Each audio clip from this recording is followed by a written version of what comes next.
القسم السادس ما فيه خلاف بین ائمتنا و بین الامام مالک رحمہ اللہ تعالی۔ چھٹی قسم ان اصول کے بیان میں جن میں ہمارے ائمہ اور امام مالک رحمہ اللہ کے درمیان اختلاف ہے۔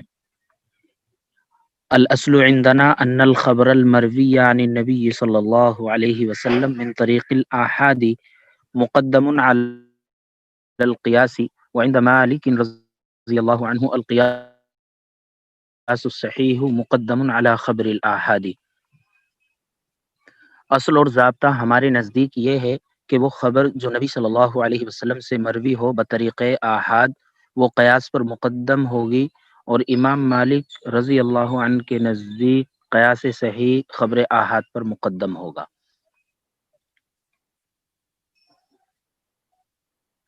ہمارے یہاں خبر آحاد قیاس پر مقدم ہوتی ہے، اور امام مالک رحمہ اللہ کے یہاں قیاس صحیح خبر آحاد پر مقدم ہوتا ہے۔ چنانچہ اگر کپڑے پر منی لگ جائے اور وہ خشک ہو جائے، سوکھ جائے، تو ہمارے یہاں اگر اس کو کھرچ دیا جائے تو کھرچنے کے نتیجے میں وہ کپڑا پاک ہو جائے گا۔ چونکہ حدیث ہے، حضرت عائشہ رضی اللہ تعالی عنہا کی روایت ہے، وہ فرماتی ہیں کہ میں نبی صلی اللہ علیہ وسلم کے کپڑے سے منی کو کھرچ دیا کرتی تھی۔ افرق المنی من ثوب رسول اللہ صلی اللہ علیہ وسلم، اس طرح کی روایت ہے۔ تو جب منی خشک ہو جائے، سوکھ جائے، تو کھرچ دینے سے وہ کپڑا پاک ہو جائے گا۔ تو ہم نے اس سلسلے میں خبر واحد پر عمل کیا ہے، لیکن امام مالک رحمہ اللہ کے یہاں انہوں نے قیاس پر ہی عمل کیا ہے، اور قیاس یہ ہے کہ جیسے دیگر نجاستوں کو دھو کر کے ہی پاک کیا جاتا ہے، ایسے ہی کپڑے پر اگر منی لگ جائے تو اسے بھی دھونا ضروری ہوگا، گویا وہ اس سلسلے میں بھی قیاس کرتے ہیں۔ اسی طرح ہمارے یہاں اگر روزے دار بھول کر کچھ کھا لے یا پی لے تو اس کا روزہ نہیں ٹوٹتا، اور ہم نے اس سلسلے میں حدیث پر عمل کیا ہے، خبر واحد پر عمل کیا ہے۔ حدیث ہے کہ جس نے روزے کی حالت میں کھایا یا پیا تو وہ مکمل روزہ کرے، روزے کو مکمل کرے، اس لیے کہ اسے اللہ ہی نے کھلایا اور پلایا ہے۔ تو ہم نے اس سلسلے میں خبر واحد پر عمل کیا ہے، اور روزہ اس کا نہیں ٹوٹے گا اگر بھول کر کے کھا لیا یا پی لیا۔ لیکن امام مالک رحمہ اللہ نے یہاں پر بھی قیاس پر عمل کیا ہے، چنانچہ وہ روزے کے ٹوٹ جانے کے قائل ہے کہ جس طرح جان بوجھ کر کھا لینے سے روزہ ٹوٹ جاتا ہے، ایسے ہی اگر بھول کر کھا لے تو کھانا پینا پایا گیا تو روزہ ٹوٹ جائے گا۔ اصل اور ضابطہ ہمارے نزدیک یہ ہے کہ وہ خبر جو نبی صلی اللہ علیہ وسلم سے مروی ہو بطریق آحاد وہ قیاس پر مقدم ہوگی، اور امام مالک رحمہ اللہ کے یہاں قیاس صحیح خبر آحاد پر مقدم ہوگا۔ الاصل عندنا العزم على الشيء ليس بمنزلة المباشرة وعند مالك رحمه الله تعالى بمنزلة المباشرة۔ اصل ہمارے نزدیک یہ ہے کہ شے پر پختہ عزم کرنا یہ اس کو کر لینے کے درجے میں نہیں، اور امام مالک رحمہ اللہ کے یہاں یہ مباشرت کے درجے میں ہے، اس کو کر لینے کے درجے میں ہے۔ العزم القصد لا تردد معه، یعنی پختہ عزم کر لینا جس میں کوئی تردد نہ ہو، کوئی شک و شبہ نہ ہو، بالکل شے کا پکا عزم کر لینا۔ تو امام مالک رحمہ اللہ کے یہاں اگر بالکل پکا عزم کر لیا تو وہ ایسا ہی ہے جیسے اس نے وہ کام کر لیا، وہ کام کر لیا، کر لینے کے درجے میں ہے۔ لیکن ہمارے یہاں پختہ عزم یہ کر لینے کے درجے میں نہیں ہے، کسی بھی شے پر پختہ عزم کر لینا یہ اس کو کر لینے کے درجے میں نہیں ہے، مباشرت کے درجے میں نہیں ہے۔ چنانچہ امام مالک رحمہ اللہ کے یہاں اگر کسی نے اپنی بیوی کو طلاق دینے کا پکا ارادہ کر لیا، پکا عزم کر لیا، تو ان کے یہاں محض ارادے سے، پکے عزم سے ہی طلاق واقع ہو جائے گی، لیکن ہمارے یہاں پکا عزم کر لینے سے طلاق واقع نہیں ہوگی جب تک کہ وہ زبان سے طلاق نہ کہے۔ لیکن امام مالک رحمہ اللہ کے یہاں اس پر فتویٰ نہیں ہے، فتویٰ زبان سے کہنے پر ہی ہے، لیکن چونکہ کبھی کسی احوال میں اہل مدینہ کی پیروی کرتے ہوئے یا وہاں کے ماحول اور مزاج کے اعتبار سے کبھی یہ قول امام مالک کا رہا ہوگا، اس وجہ سے بیوی کو طلاق دینے کا پکا ارادہ نہ کرنا یہ زیادہ بہتر ہوگا، تاکہ ہر طرح کے اختلاف سے دور رہیں۔ لیکن فتویٰ بہرحال اس پر نہیں ہے امام مالک کے یہاں بھی۔ اصل اور ضابطہ ہمارے نزدیک یہ ہے کہ شیخ پر پختہ عزم کر لینا یہ مباشرت کے درجے میں نہیں ہے، اور امام مالک رحمہ اللہ کے یہاں مباشرت کے درجے میں ہے۔ القسم السابع ما فيه خلاف بین ائمتنا وبین الفقیہ ابن ابی لیلہ رحمہم اللہ تعالی۔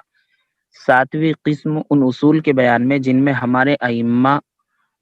اور فقیہ ابن ابی لیلہ رحمہم اللہ کے درمیان اختلاف ہے۔ الاصل عند ابن ابی لیلہ ان من ملک شیئا بنفسه ملک تفویضا الى غیرہ، وعندنا يجوز ان يملك في بعض المواضع ولا يملك في بعضها۔ اصل اور ضابطہ ابن ابی لیلہ رحمہ اللہ کے نزدیک یہ ہے کہ جو شخص کسی شے کا بذات خود مالک ہو وہ دوسرے کو سپرد کرنے کا مالک ہوگا، اور ہمارے نزدیک جائز ہے کہ وہ بعض مقامات پر مالک ہو اور بعض مقامات پر مالک نہ ہو۔ بعض صورتوں میں مالک ہو سکتا ہے اور بعض صورتوں میں مالک نہ ہو، ہمارے نزدیک یہ ہے۔ لیکن ابن ابی لیلہ رحمہ اللہ کے یہاں یہ ضابطہ ہے کہ جب وہ بذات خود کسی چیز کا مالک ہے تو وہ دوسرے کو سپرد کرنے کا بھی مالک ہے۔ اس کی مثلا مودع نے مودع کو کوئی سامان بطور ودیعت کے دیا تو مودع کو اجازت نہیں کہ وہ آگے بھی کسی کو بطور ودیعت کے اور بطور حفاظت کے وہ سامان دے دے، اس لیے کہ اس مودع نے مودع پر مال دینے کا اور اس کے پاس مال کی حفاظت کا اظہار کیا ہے کہ میں اس سے راضی ہوں، یعنی پہلے مودع سے ہی اس نے رضامندی کا اظہار کیا ہے، لہذا دوسرے مودع سے وہ راضی ہی نہیں ہے تو دوسرے مودع کو جو ہے اس مال کو آگے ودیعت کے طور پر دینا یہ جائز نہیں ہوگا، درست نہیں ہوگا۔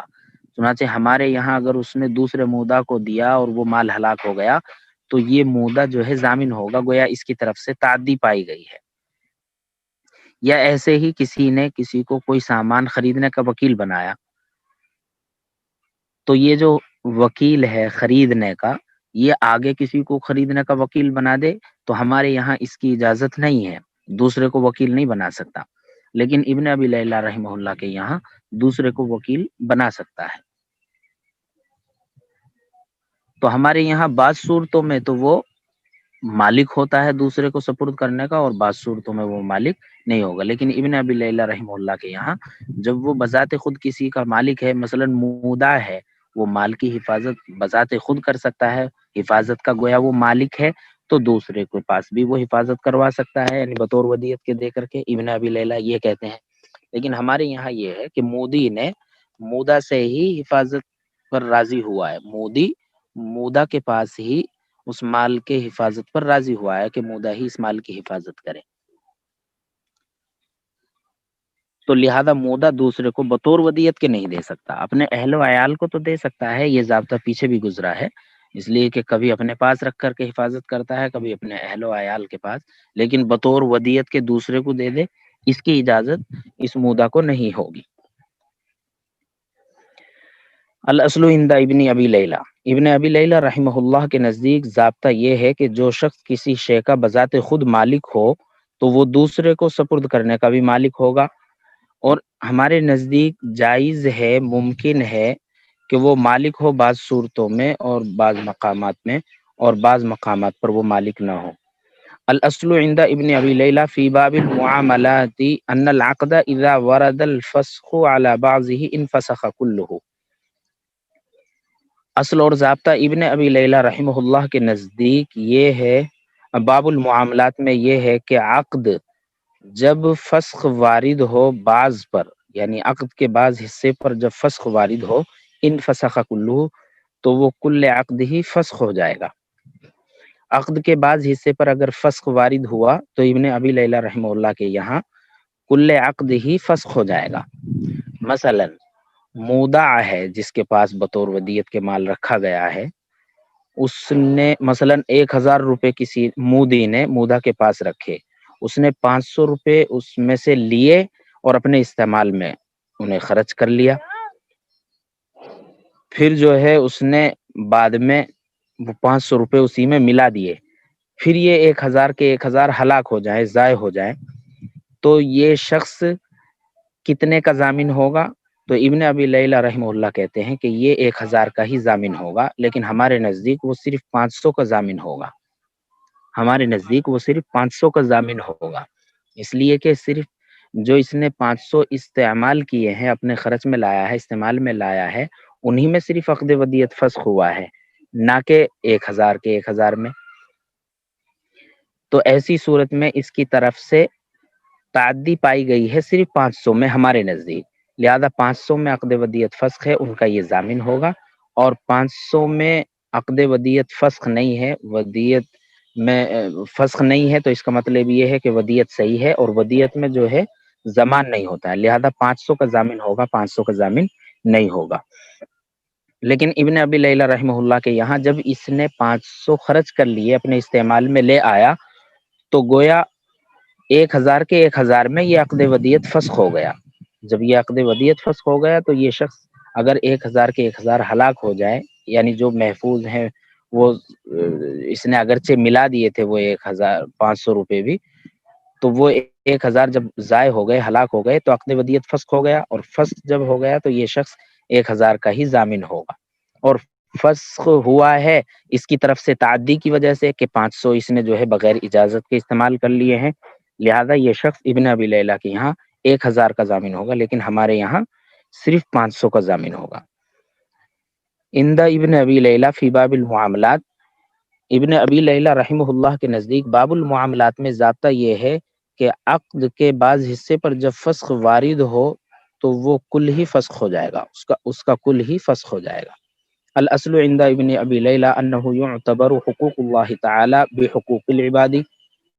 اصل اور ضابطہ ابن ابی لیلہ رحمہ اللہ کے نزدیک یہ ہے کہ حقوق اللہ کو حقوق العباد پر قیاس کیا جائے گا، حقوق اللہ کو حقوق العباد پر قیاس کیا جائے گا۔ جیسے حقوق العباد میں حقوق کی ادائیگی کے لیے، حقوق کی وصولیابی کے لیے، مثلاً قرض خواہ ہے، وہ کسی کو وکیل بنائے کہ میرا قرض وصول کرنے کے آپ وکیل ہیں، فلاں شخص سے میرا قرض وصول کر لو، آپ جو ہے وکیل ہیں۔ تو جیسے حقوق العباد میں وکیل بنانا درست ہے، جائز ہے، ایسے ہی ابن ابی لیلہ نے حقوق اللہ کو بھی حقوق العباد پر قیاس کیا ہے۔ چنانچہ حد جاری کرنے میں جو حدود ہیں ان کے استیفاء کے لیے بھی اگر کوئی وکیل بنائے، ان کی وصولیابی کے لیے بھی اگر کوئی وکیل بنائے کہ آپ جو ہے فلاں شخص پر حد جاری کر دو، تو ابن ابی لیلہ کے یہاں یہ درست ہے، لیکن ہمارے یہاں حقوق اللہ کو حقوق العباد پر قیاس نہیں کیا جائے گا، یعنی قرضوں کی ادائیگی کے لیے تو وکیل بنانا درست ہوگا، لیکن استیفاء حدود کے لیے وکیل بنائے یہ درست نہیں ہوگا، اس لیے کہ ہو سکتا ہے جو اصل ہے، اصل وہ جو ہے حد کو ساقط ہی کر دے، تو گویا حد ساقط ہونے کا گویا شبہ ہے، یعنی جو اصل ہے وکیل نہیں ہے، اصیل جو ہے وہ اگر اس کو حد کو ساقط کر دے تو حد ساقط ہو جائے گی۔ ہو سکتا ہے ایسا کہ بھئی عین وقت پر جو ہے موکل جو ہے اس حد کو ساقط کرنے پر راضی ہو گیا، اور وکیل ہے تو وکیل بنا دیا گیا، تو وہ تو ظاہر ہے وصول یابی کا وکیل ہے، وہ تو استیفائے حدود کرے گا، حدود جاری کرے گا۔ تو اس وجہ، اور حدود جو ہے یہ شبہات سے ساقط ہو جاتی ہے، مستقل ایک قاعدہ آنے والا ہے، الحدود تدرء بالشبہات، حدود جو ہے شبہات سے ساقط ہو جاتی ہیں۔ تو یہاں پر ایک گونا شبہ ہے کہ ہو سکتا ہے جو اصیل ہے، موکل ہے، جسے حد جاری کرنے کا جو ہے حق ہے، تو ہو سکتا ہے کہ وہ عین موقع پر جو ہے حد جاری نہ کرے، ساقط کر دے۔ تو حقوق اللہ میں وکیل بنانا درست نہیں ہوگا استیفاء حدود کے لیے، لیکن حقوق العباد میں وکیل بنانا درست ہے۔ لیکن ابن ابی لیلہ رحمہ اللہ نے حقوق اللہ کو حقوق العباد پر قیاس کیا ہے، چنانچہ ان کے یہاں استیفاء حدود کے لیے بھی وکیل بنانا درست ہو جائے گا۔ الاصل عند ابن ابی لیلہ انه يعتبر حقوق اللہ تعالی بحقوق العباد، اصل اور ضابطہ ابن ابی لیلہ رحمہ اللہ کے نزدیک یہ ہے کہ اعتبار کیا جائے گا حقوق اللہ کو حقوق العباد پر، یعنی حقوق اللہ کو حقوق العباد پر قیاس کیا جائے گا۔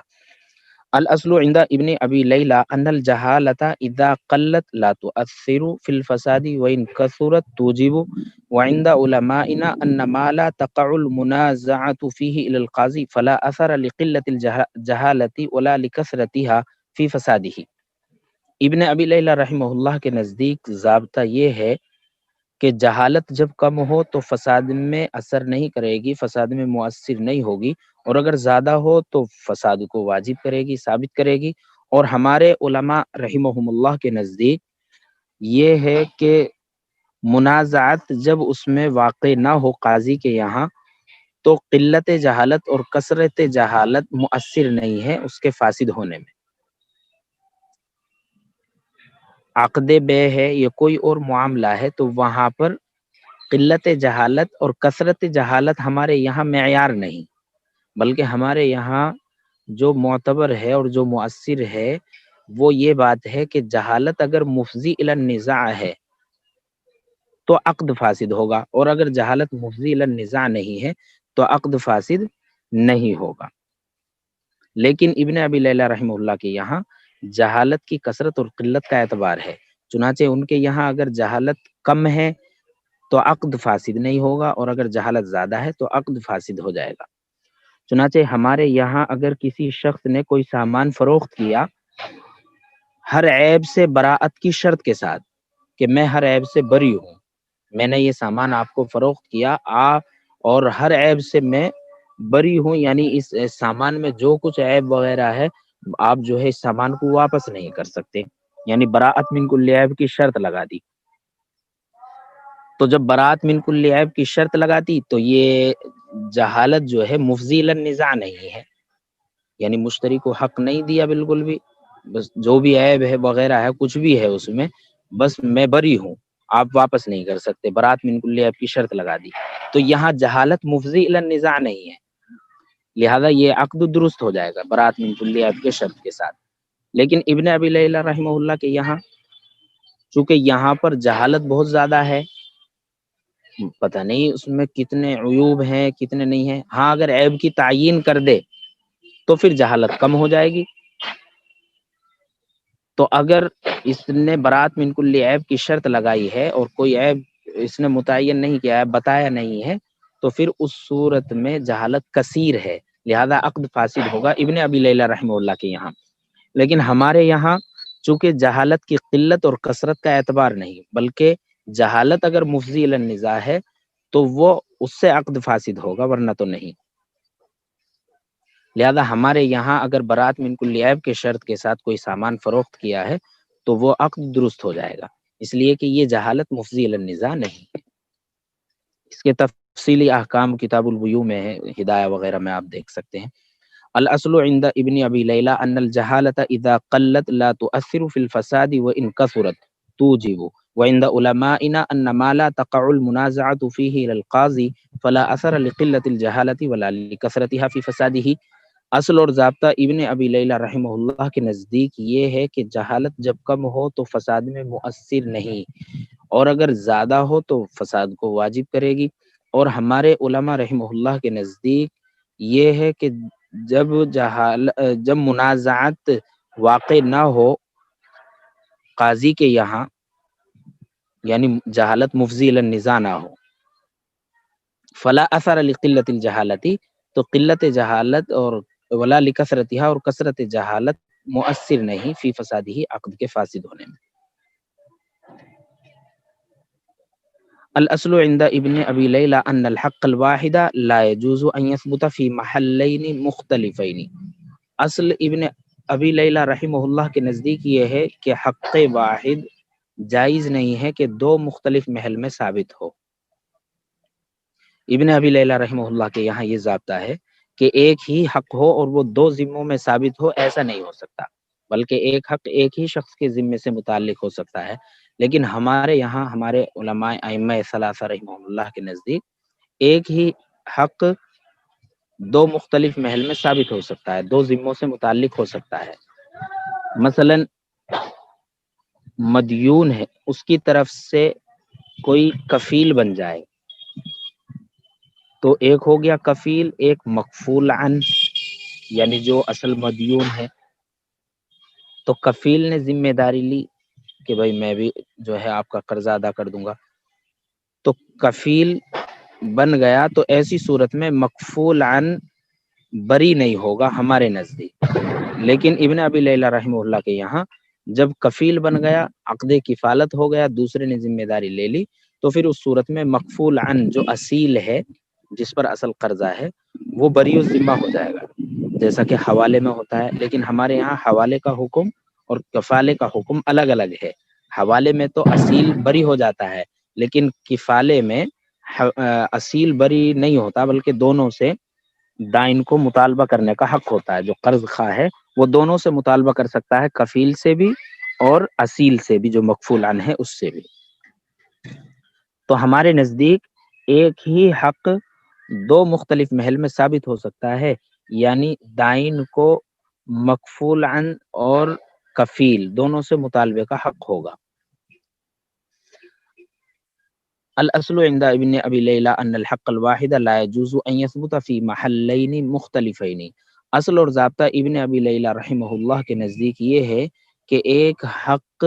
جائز نہیں ہے کہ وہ دو مختلف محل میں ثابت ہو، لیکن ہمارے یہاں دو مختلف محل میں ثابت ہو سکتا ہے۔